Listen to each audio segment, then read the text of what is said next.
বাংলাদেশ জামাত ইসলামী এদেশে ন্যায় এবং ইনসাফ ভিত্তিক রাষ্ট্র প্রতিষ্ঠা করতে চায়, ন্যায় এবং ইনসাফ ভিত্তিক সমাজ প্রতিষ্ঠা করতে চায়। আপনারা কি ঐক্যবদ্ধ আছেন? আপনারা কি ঐক্য আছেন? আমরা এদেশে কোরআনের আইন চালু করতে চাই। আপনারা কি ঐক্যবদ্ধ আছেন? আমরা কোরআন সুন্নাহ ভিত্তিক শরিয়া ভিত্তিক রাষ্ট্র ব্যবস্থা প্রতিষ্ঠা করতে চাই। আপনারা কি আছেন ঐক্যবদ্ধ? আপনাদেরকে ঐক্যবদ্ধ থাকতে হবে। আমি বলবো ওলামায়ে কেরাম, আপনার মনে রাখতে হবে, আমাদের সকলকে মনে রাখতে হবে, প্রিয় নবী রাসূল আকরাম সাল্লাল্লাহু আলাইহি সাল্লামকে এই ধরাতে, এই পৃথিবীতে, এই বিশ্ব ব্রহ্মাণ্ডে পাঠানো হয়েছে শুধুমাত্র একমাত্র ওয়াল্লাযী আরসালা রাসূলাহু বিল হুদা ওয়া দীনিল হক লিইযহিরাহু আলা দ্বীনি কুল্লি ওয়ালাউ কারিহাল মুশরিকুন। কথা ঠিক কিনা? শুধুমাত্র আল্লাহর জমিনে আল্লাহর বিধানকে প্রতিষ্ঠা করার জন্যই আমাদের প্রিয় নবী রাসূল আকরাম সাল্লাল্লাহু আলাইহি সাল্লামকে প্রেরণ করা হয়েছে। কথা ঠিক কিনা? এই কথার সাথে যারা একমত হবেন তাদেরকে আল্লাহর জমিনে দ্বীন প্রতিষ্ঠার জন্য অবশ্যই ঐক্যবদ্ধ থাকতে হবে। আর যদি কেউ একমত না হতে চান, আমাদের কপাল পুড়ে যাবে। আপনি ইসলামকে মানলেন না বলে স্বীকার করতে হবে। কথা ঠিক কিনা?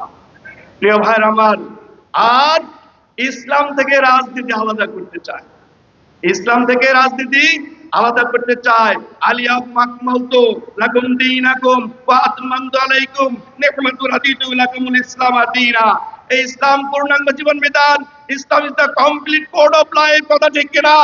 ইসলাম কি অপূর্ণাঙ্গ? ইসলাম হচ্ছে পূর্ণাঙ্গ জীবন বিধান।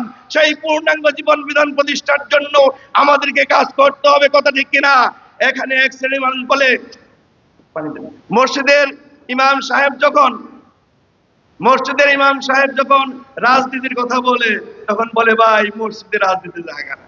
ভাই, মসজিদে যদি কোরআন তেলাওয়াত করা যায়, মসজিদে যদি আল্লাহু আকবার তাকবীর বলা যায়, মসজিদে যদি সুবহানাল্লাহ আলহামদুলিল্লাহ বলা যায়, মসজিদে যদি কোরআনের বিধান কোরআনের তিলাওয়াত করা যায়, চোর যে চুরি করে, চুরির যে অপরাধ হয় সেটা কোরআন, চুরি অপরাধ যে করবে অপরাধের শাস্তি কোরআনের ভিতরে আছে না ভাই? তারা বলে যে এইটা যদি ইসলামের কথা এখানে বলে, তাহলে সাধারণ মানুষ মুসলিম কেরাম শুনে শুনে বুঝে বুঝে ইসলামের রাজনীতির দিকে চলে আসবে। তার কারণে তারা বলে তাই মসজিদে রাজনীতি করা যাবে না। মসজিদে রাজনীতি যদি না করা যায়, মসজিদে কোরআন তেলাওয়াত চলবে না। আর যদি কোরআন তেলাওয়াত হয়, মসজিদের রাজনীতি হবেই হবে ইনশাআল্লাহ।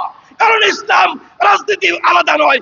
ইসলাম থেকে যারা রাজনীতিকে আলাদা করতে চায়, সেখানে আসবে শুধু বর্বরতা, বর্বরতা, বর্বরতা। কথা ঠিক কিনা?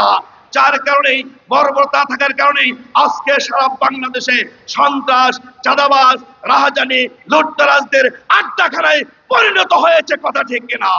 প্রিয় ভাইরা আমার, তাই আমি আপনাদেরকে বলতে চাই, ইসলাম এবং রাজনীতিকে আলাদা ভাববেন না।